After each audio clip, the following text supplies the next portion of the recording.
Bienvenidos amigos y amigas a este nuevo video en mi canal de YouTube que me estoy dedicando por ahora a hacer una serie de videos sobre las obras de John Grisham. Y en este video le toca el turno de este genial libro que se llama The Rainmaker, que en español se lo ha traducido como Legítima Defensa. También por ahí he visto que lo ponen como el título como Una causa justa, ¿no? Y este es un libro también que me parece muy interesante, uno de mis favoritos de John Grisham, pero yo tengo una historia un poquito curiosa con este libro. La primera vez que me compré este libro, y ya les voy a contar por qué digo esto la primera vez, yo estaba en Argentina, estamos hablando hace muchísimo tiempo atrás, cuando yo todavía ni siquiera me graduaba como abogado, y recién ya estaba empezando a leer en inglés. O sea, yo me había graduado en una academia de inglés, pero obviamente mi inglés no era tan bueno como para ponerme a leer libros en inglés. Entonces me empecé a leer un libro en inglés por ahí y dije, bueno, voy a intentar comprarme otro libro en inglés y me compré este libro de John Grisham, The Rainmaker. Y me acuerdo que el primer capítulo se me hizo súper pesado comprenderlo y súper pesado también avanzar. Entonces lo dejé ahí botado el libro. Y el libro pasó años de años ahí botado y olvidado. Y luego simple y llanamente se me perdió. Un día no sé qué pasó, se me perdió el libro y después apareció en un lugar menos esperado. Pero eso es otra historia. Entonces, ya cuando le cogí el golpe al tema de leer en inglés, ya leí mucho más, ya tenía algunos libros de John Grisham también leídos. Volví a encontrar el título de Rainmaker en la librería. Dijo, bueno, me lo voy a comprar ahora sí, para ver qué tal. Entonces me lo volví a leer ya muchísimos años después. Y me pasó de nuevo que los dos primeros capítulos se me hicieron súper lentos de comprender, súper pesados, porque comienza una escena en que los protagonistas están en una especie digamos, de lugar donde van varias personas, ancianitos, y hay unas descripciones demasiado detalladas sobre ciertas cosas que hacen bastante pesadas las primeras partes del libro. Pero una vez superados esos dos primeros capítulos, la verdad es que el libro se vuelve muy apasionante y uno ya luego se desespera porque quiere empezar a seguir leyendo la historia y no quiere parar de leer. Entonces, definitivamente, súper recomendado, no se dejen, digámoslo así, desanimar si es que les pasa lo mismo que yo por las cosas que pasan en los primeros capítulos. Sigan leyendo y créanme que les va a gustar muchísimo. Y bueno, ¿de qué va un poquito de Rainmaker, no? The Rainmaker comienza contándonos la historia de un joven abogado recién graduado que se llama Rudy Baylor. Al inicio de la historia, él ya estaba en sus últimas materias para probar ser abogado. La acción de este libro se desarrolla en Memphis y el libro fue publicado en 1995. Entonces él aparentemente ya tenía un trabajo asegurado, una firma jurídica, digámoslo así, mediana, ni tan grande ni tan pequeña, pero de repente él, estando en la universidad, se entera de que su firma jurídica, el estudio jurídico donde él iba a trabajar, donde ya estaba aceptada su posición como abogado nuevo, como allá le llaman un asociado, ese estudio jurídico fue absorbido por un estudio jurídico más grande, ¿no? El monstruo jurídico, el estudio jurídico que tenía, digamos, los mejores casos, los mejores clientes. Entonces lo absorbió y él se quedó sin trabajo. O sea, la oferta de trabajo que tenía él simple y llanamente quedó ya sin efecto y se quedó varado él. Entonces en su desesperación trata de buscar trabajo de una u otra manera. Ahí se ve todas las maromas que él intenta hacer para tratar de conseguir trabajo, ya sea en firmas más pequeñas, en firmas medianas. Y al final se dan una serie de situaciones donde él termina trabajando en un estudio jurídico donde un abogado de mafiosos, que el mismo abogado también es medio mafioso. Entonces, ahí, bueno, también pasan una serie de cosas que no les quiero contar todos para no spoilearles el libro si se lo quieren leer. Y él termina asociándose con un tipo que digamos que es abogado, pero no tiene la licencia, no pasó el examen del bar. Ya, y por si acaso alguna vez leí las diferencias entre lo que en Estados Unidos es lawyer y lo que es attorney. Según lo que yo leí, lawyer es la persona que obtiene el título de abogado, entonces cualquier persona ya es lawyer, pero si yo quiero pasar el examen que llaman el bar, allá que es un examen bastante complicado, que hay personas que no lo pueden pasar, lo toman 3 o 4 veces, ya cuando uno aprueba el examen de la barra de abogados o el examen del bar, entonces ahí ya uno se convierte en attorney o en un abogado. Entonces, bueno, entonces la historia comienza con Rudy, él se encuentra, porque así fue más o menos, un caso que al principio parecía que no era muy grande, parecía una situación normal. Dos padres se le acercan, una madre que se le describe como dos personas que realmente tienen bastante, son personas que sobreviven, clase baja norteamericana, pero tenían una situación de que tenían dos hijos gemelos y uno de ellos tenía un caso grave de leucemia, y a pesar de que pagaron todas las cuotas de su seguro, el seguro no le quiso financiar el trasplante de médula a su hijo. Entonces, continuamente ellos hicieron varios pedidos y se relata que cómo la compañía de seguros empieza a rechazar desde la operación con distintos pretextos, ¿no? Que preexistencia, que el hijo tenía que ser un adulto independiente. Bueno, algunas cosas van pasando y finalmente le niegan la operación. Entonces, la madre va a buscar un abogado, al principio pensando que era gratuito, para que los ayude a iniciar una demanda contra esta compañía. Entonces Rudy, siendo todavía estudiante de Derecho, empieza a estudiar y se da cuenta que el caso promete. Y ya luego él como abogado ya toma el caso directamente y presenta la demanda contra la compañía de seguros inmensa que se llama Great Benefit. Y luego, ¿qué es lo que pasa? Justamente el estudio jurídico que termina defendiendo a esta compañía Great Benefit era este estudio jurídico inmenso que, digamos, fue la razón por la que él se quedó sin trabajo en un primer lugar.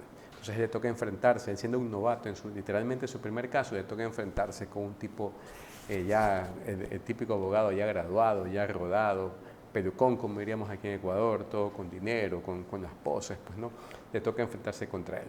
Y bueno, y pasan una serie de cosas también personales, se enamora de una chica, nos cuentan todo lo que tuvo que hacer para tratar de sobrevivir, porque en sus primeros años como abogado él también era camarero en un restaurante, entonces ahí trataba de buscar la forma de ir sobreviviendo y ir empujando. Entonces es un libro muy apasionante.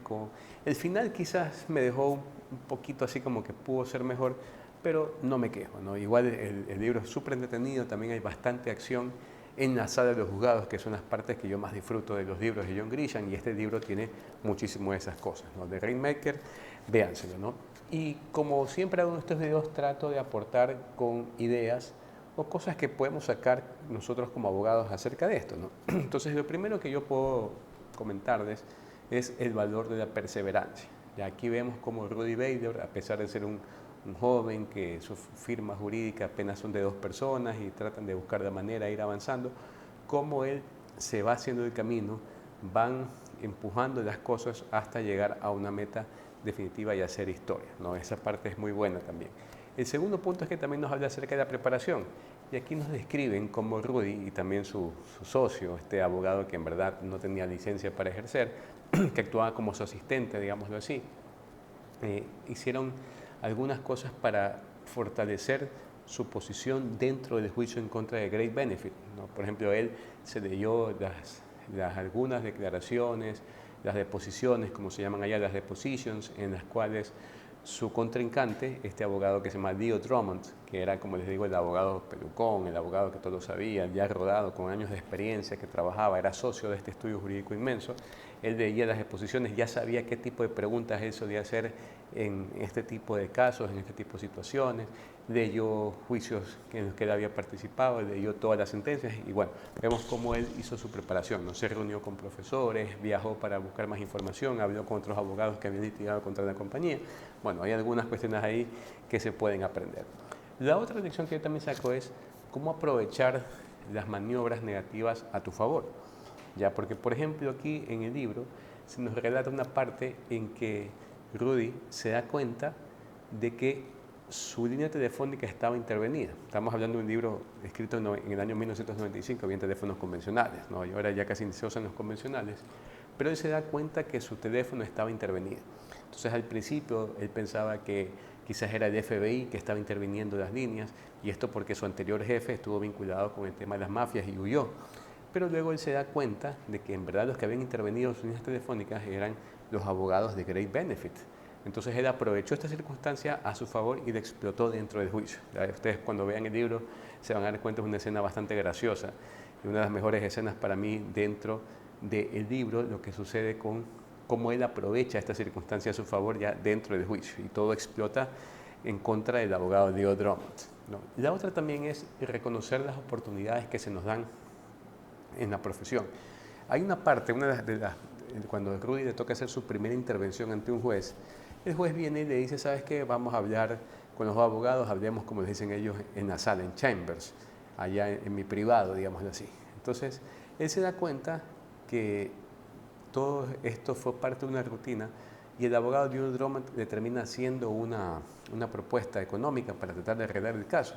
Entonces él en ese momento se da cuenta de que el hecho de que le hayan hecho una oferta económica relativamente alta al inicio del juicio, cuando supuestamente el juicio se lo iban a archivar, él se da cuenta que su caso era importante. Entonces él obviamente dudó porque él necesitaba el dinero, porque él ganaba una parte, un porcentaje de ese arreglo, pero él prefirió seguir adelante con el juicio.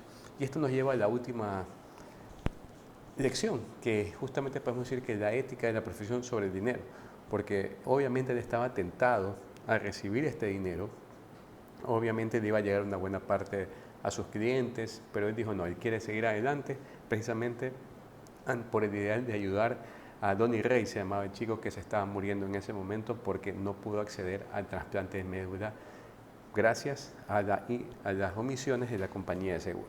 Entonces es un excelente libro, léanselo. Este libro fue adaptado en una película que fue dirigida nada más y nada menos que por Francis Ford Coppola en el año 97. Estaba en Netflix, no sé si ahora estará por ahí en algún otro servicio.